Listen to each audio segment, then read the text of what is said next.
There are moments in life when conflict feels inevitable, when someone's words press against your chest like a weight, when tension rises in the room almost before you consciously notice it, and your body reacts faster than your mind. Your heart beats a little louder, your breath quickens without your permission, your thoughts sharpen into survival mode, and suddenly you are no longer responding to the situation. You are reacting to it. Most people believe calmness is something you're either born with or you develop naturally with age, but the reality is much deeper than that, because calmness in confrontation is not softness and it is not passive. It is the highest expression of inner strength, a strength shaped deliberately, practiced quietly, and carried into every moment of your life.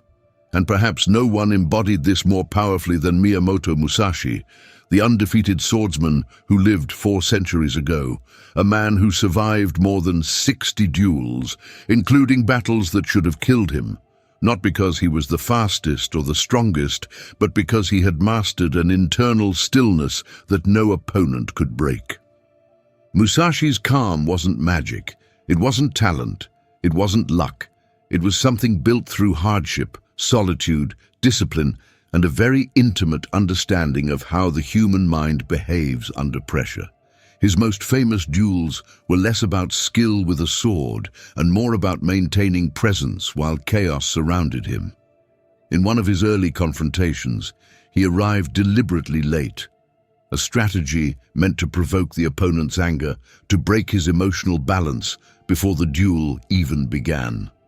And when Musashi finally appeared, calm and slow, the opponent was already defeated internally, long before swords clashed, because the person who loses control of their emotions loses their ability to see clearly.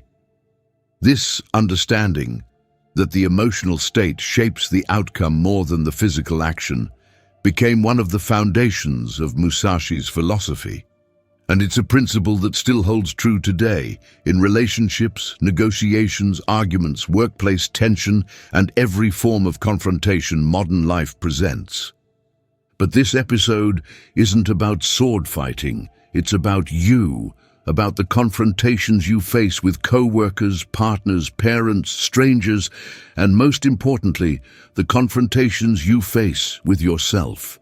The moments where anger rises fast, where anxiety starts to take over, where you feel misunderstood or attacked, and your instinct is to push back, defend, escape, shut down, or explode.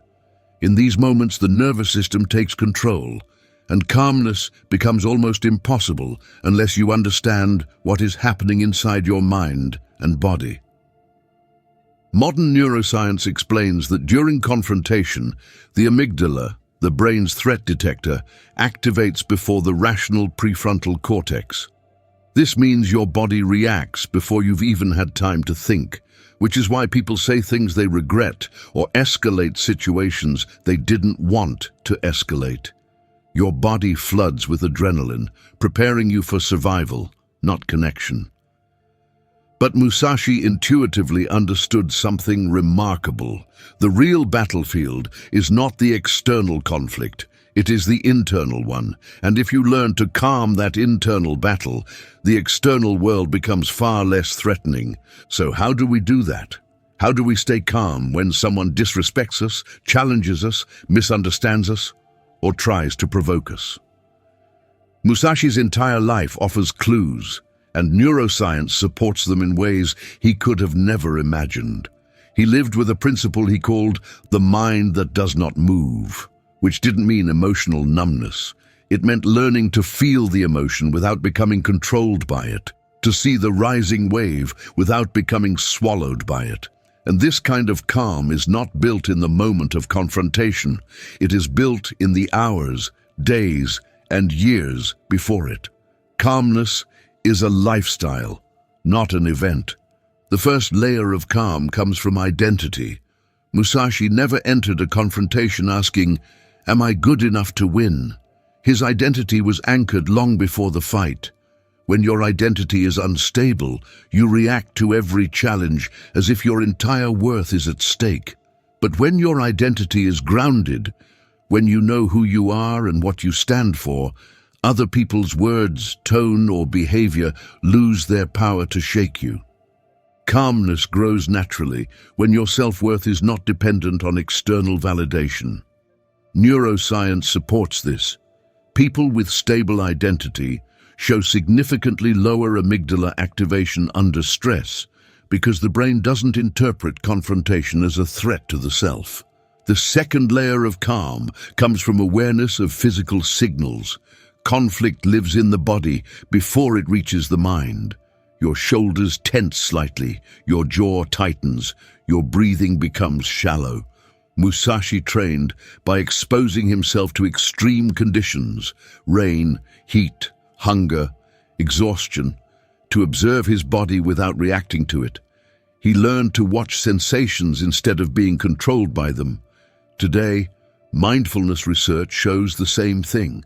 Observing physical sensations without judgment creates space between stimulus and response, allowing the prefrontal cortex to stay online. Calmness is less about controlling emotion and more about understanding that emotion is a wave, rising, peaking, and passing. The third layer of calm is strategic distance. Musashi often wrote about the concept of seeing from a wide perspective, meaning that in confrontation, most people collapse their attention into the moment, reacting to every word and gesture. But the master steps back mentally, seeing the entire situation, the motives, the timing, the long-term consequences, the emotional landscape.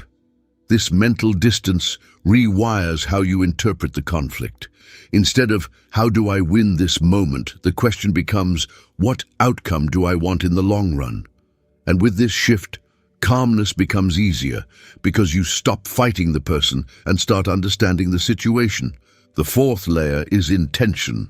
In confrontation, most people focus on defending themselves, proving they are right, or avoiding discomfort. Musashi focused on clarity. Every movement, every breath, every decision served only one purpose: staying present enough to act wisely. You can translate this into modern life. Stay with your breath, stay with your values, stay with your long-term goals. When your intention is clarity rather than dominance, calmness becomes a natural companion. The fifth layer is acceptance, not acceptance of disrespect or harm, but acceptance of the fact that confrontation is part of life. Musashi spent long periods in solitude, not to escape life, but to see it clearly. He accepted uncertainty, embraced challenge, and understood that the world would not bend to his preferences. Many confrontations feel overwhelming because we resist the very fact that they're happening, creating a secondary suffering on top of the conflict. But when we accept that confrontation is a normal part of human relationships, the emotional charge diminishes and we respond with far more clarity. The final layer, and perhaps the most powerful, is emotional detachment without emotional absence. Musashi walked into every duel aware that he might die. He was not reckless, but he was unattached. He didn't cling to outcomes which freed his mind from panic. In modern terms, this means letting go of the need to win the argument, letting go of the need to be understood immediately, letting go of the fear of judgment. When you detach from the outcome, you gain full control over your response. You can listen deeply, speak deliberately, and remain grounded even when the other person is not. And now, if we bring all of this together, identity, awareness, perspective, intention, acceptance, and detachment, a new kind of calm emerges. The kind that doesn't depend on the other person being calm, the kind that doesn't collapse under pressure, the kind that transforms confrontation from a threat into an opportunity. Neuroscientists call this emotional regulation. Musashi called it the unmoving mind. You might simply call it peace. And perhaps the most important truth is this: calmness is not the absence of emotion, it is the mastery of attention. You don't calm the storm by fighting the waves. You calm the storm by becoming the anchor. When someone raises their voice, you lower your breath. When someone attacks your point, You slow your thoughts. When someone tries to dominate you emotionally, you remain steady inside your own presence. Calmness is not a technique you apply, it is a person you become. If you've struggled with confrontation, if you lose your temper too fast, if you freeze, if you panic, if your heart races and your thoughts blur, remember this. The goal is not to become perfectly calm today. The goal is to build the kind of life, the kind of identity, the kind of inner world, where calmness is the natural response. And just like Musashi, you build this with discipline, with awareness, with honesty, with breath, and with the willingness to step into confrontation, not as a battlefield, but as a mirror.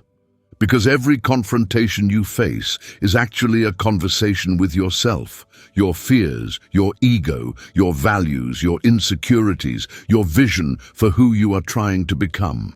And the more honest you are with yourself, the calmer you will become with the world. Calmness is strength, calmness is clarity, calmness is control, and calmness is a skill, one you can practice, refine, and eventually embody so deeply that no opponent, no situation, no unexpected tension can break it. Musashi's message echoes through centuries. Do not let the world move your mind. Move through the world with a mind that stays your own.